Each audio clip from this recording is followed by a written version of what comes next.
I always believe that when people say you're family, they mean it forever. That no matter how tough life gets, your family will show up. That they'll be there when it counts. That they'll cheer the loudest at your proudest moment. That's what I believed until the day my parents missed my graduation. Because they were buying a $350 doll for my sister. Yes, a doll.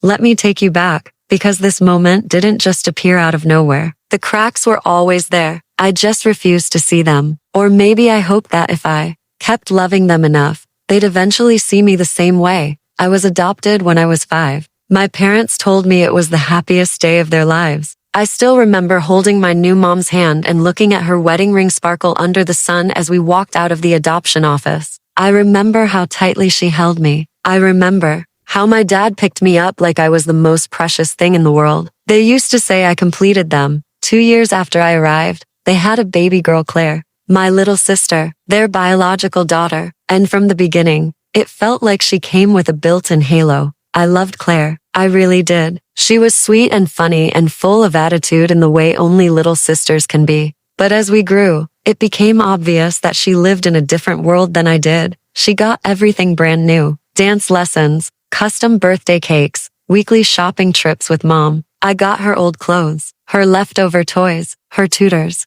When she didn't need them anymore, I never complained. I convinced myself it was normal. Maybe I was just more low maintenance. Maybe I didn't need as much. Maybe love wasn't about material things, but it wasn't the stuff that hurt the most. It was the way mom looked at her during school plays, eyes shining, hands clasped, all in. It was the way dad always said yes to Claire's late night cravings, but sighed if I asked for anything. It was how they always sat in the front row for her events, but somehow got stuck in traffic. When it was my turn, I told myself it didn't matter, that I could be enough for myself, that if I just worked hard enough, made them proud enough, they'd see me. So I poured myself into school. I studied late into the night. I skipped parties. I got into a great university on a full scholarship. I earned honors. I was determined to shine. And then graduation day arrived. I'd bought the dress myself, light blue with tiny rhinestones that shimmered when I moved. It wasn't expensive. I worked 2 part-time jobs to afford it, but I felt beautiful. I felt ready to finally feel like this moment, this big, proud moment was mine. My friends were already posting photos with their families online, bouquets of flowers, custom signs, hand-painted caps. I didn't even care about the gifts. I just wanted them there. I reserved 2 seats in the family section. I sent the reminder. They said they'd be there, that they were so proud. I believed them. I walked onto that stage with my heart pounding, and I scanned the crowd, row after row, smile after smile, but not theirs. The seats I reserved sat empty. I don't even remember crossing the stage. I smiled for the camera because I had to, because that's what you do when the world is watching. You smile, even when your heart is breaking. After the ceremony, my phone buzzed. Just one message. Sorry, Mads. Something came up. We'll talk when you get home. That was it. Not even a congratulations. Not even a we're proud. Just a vague excuse. And silence. I got home hours later. The house was quiet at first, until I heard laughter from the living room. Claire was sitting on the couch with this enormous glass case on her lap. Inside was a pastel pink creature, big eyes, a giant head, little fangs, a doll, a Labubu. Apparently, it was some kind of collector's item, limited edition, imported from overseas. She was thrilled. Oh my God, it's the exact one I wanted, she said. We literally got the last one from the shop. It dropped this morning. I stared at her, my bag still on my shoulder, my diploma still in my hand, and then I saw my parents walking behind her, smiling, holding a shopping bag with receipts, not even trying to hide it. That's when it hit me. They missed my graduation because they were out, buying this. A doll, a toy. An inanimate object meant more to them than the biggest day of my life. I swallowed the lump in my throat and asked, "You missed my graduation." For that, Mom blinked. Madison, it's not what you think. We were Claire's. Been waiting for this drop for weeks. It was a one-day release. I could barely breathe. So was my graduation. Dad frowned. Don't be dramatic. Claire just rolled her eyes. It's not even a big deal, Mads. You're gonna have, 10 more graduations. Chill. That was the moment I felt it. Not anger, not disappointment, emptiness, like the air had been sucked out of me. I said nothing. I went to my room. I didn't eat dinner. That night, I packed a small bag. The next morning, I told them I was going to spend the summer with Aunt Rachel, my dad's older sister. She'd always been kind to me, always made time, always remembered. Birthdays. She didn't have much, but she had warmth. Mom didn't even ask why. She just said, okay, text us when you get there. I think a part of me hoped they'd stop me, that they'd ask what was wrong, that they'd say they were sorry, that they'd realize they'd hurt me. But they didn't. They let me go like I was just a guest whose time was up. When I got to Aunt Rachel's, she welcomed me like I'd come home. I didn't cry at first. I held it in. I smiled and said everything was fine. But later that night, when she walked past my room and saw me staring at my still wrinkled diploma, I couldn't hold it in anymore. She didn't ask. She just sat beside me and held my hand.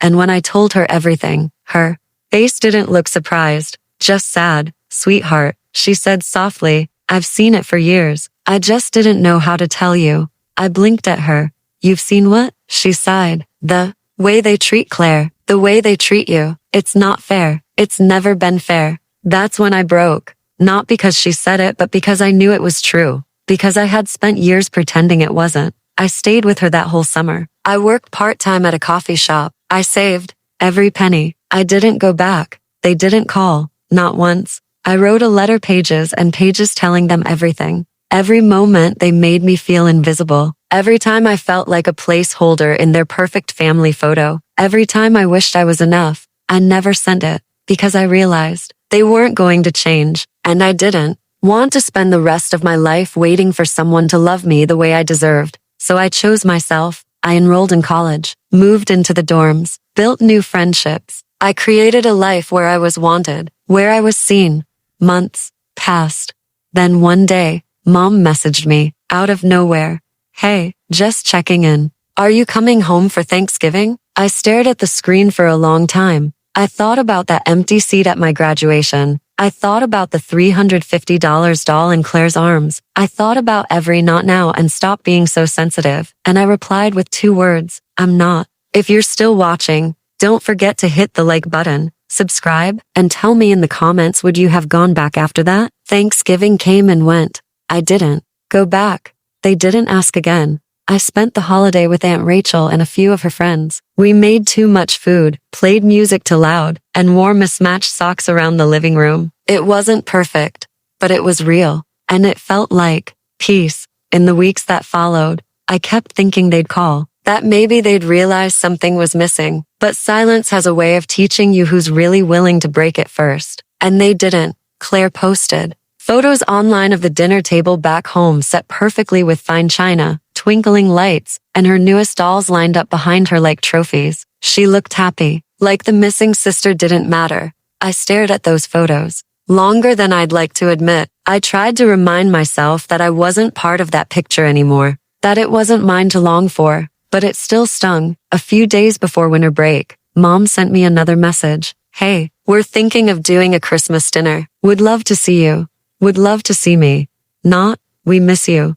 Not, we're sorry. Just a vague invitation. Like I was an old classmate in town for a weekend. I stared at the message for hours, typed 3 drafts, deleted all of them, and then I replied, I'm not coming. She didn't text back. I kept thinking about that, how quickly silence became our language, how easy it was for them to just drop me, how simple it must have been for them to rearrange the family picture and crop me out. Claire still had both parents showing up for her, still had their full attention, still had their money, their pride, their love, and I, the adopted one, had Aunt Rachel's guest room and a heart learning how to beat alone. I started wondering if they ever truly wanted me, or if I was just their charity project, a good deed, a way to say they were good people.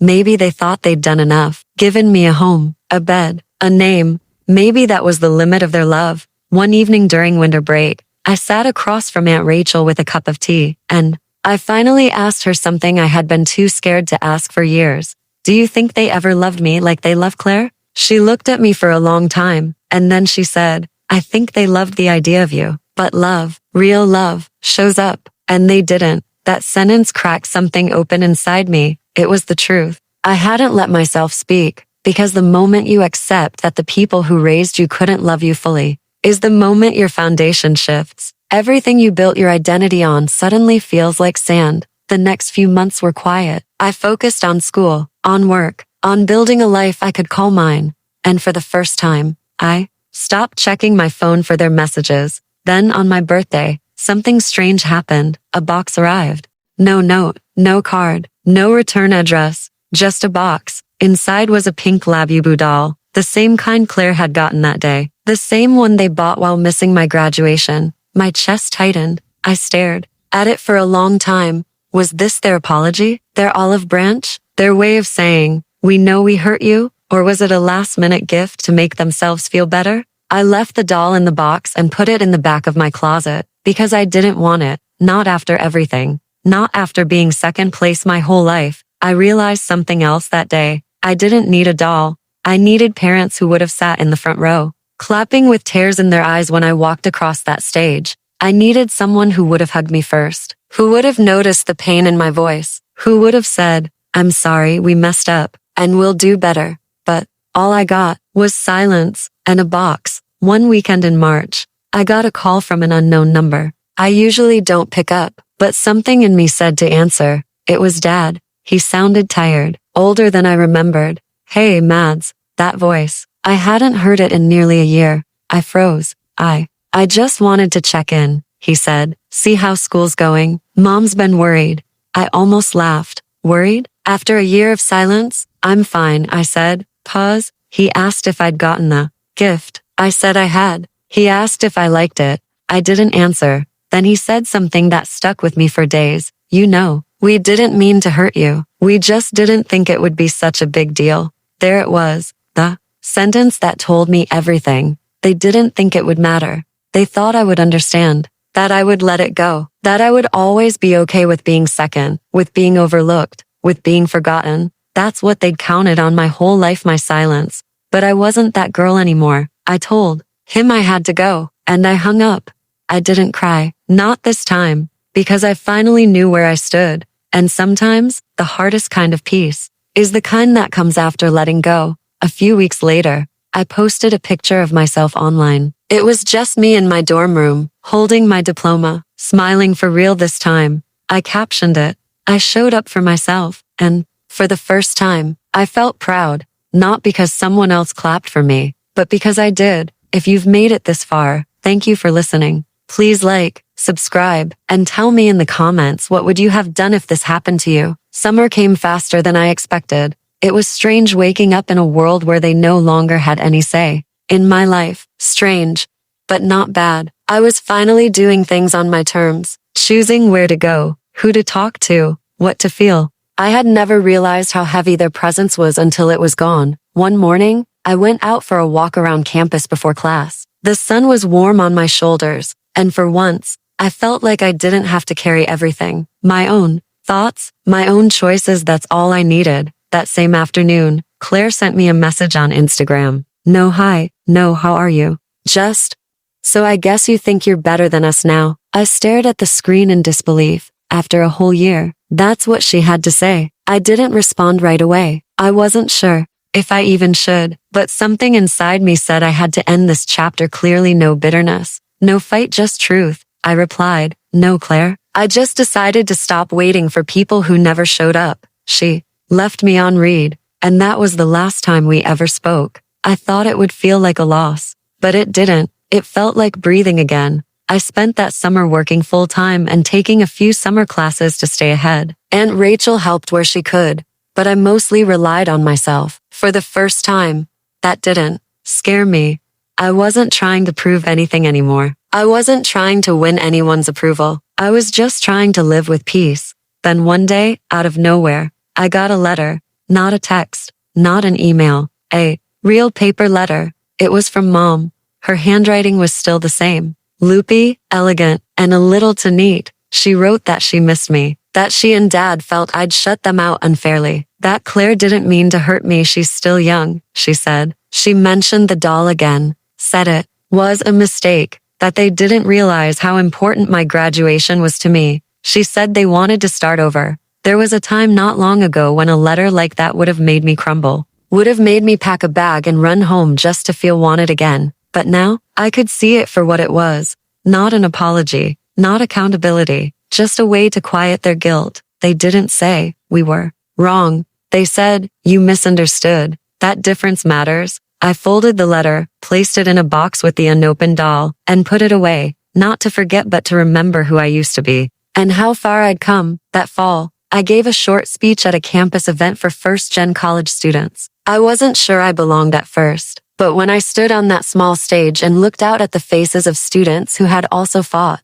their way forward without backup, I felt like I was home. I told them something I had never said out loud before. I used to think family was about who raised you, but now I know family is who shows up for you, especially when it's inconvenient, especially when it costs something, especially when there's no reward. There was silence for a second, then applause, and in that moment, I realized I had become the person I once needed. I wasn't someone's second choice. I wasn't a filler child. I wasn't broken because someone didn't clap for me. I was whole because I chose to clap for myself. On my 19th birthday, Aunt Rachel surprised me with a small celebration in her backyard, a string of fairy lights, a homemade cake, 3 friends from campus. It wasn't big, but it was mine. Every moment, every laugh, every candle.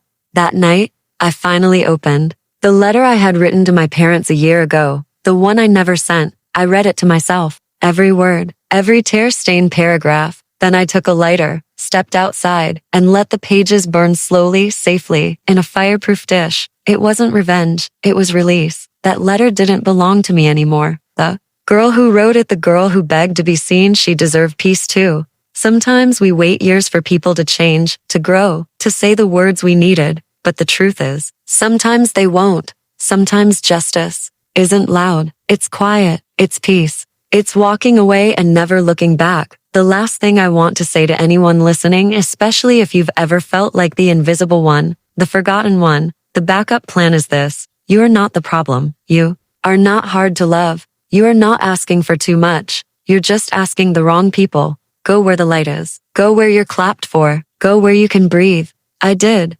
And for the first time, I feel like I'm finally home, even if I had to build it myself.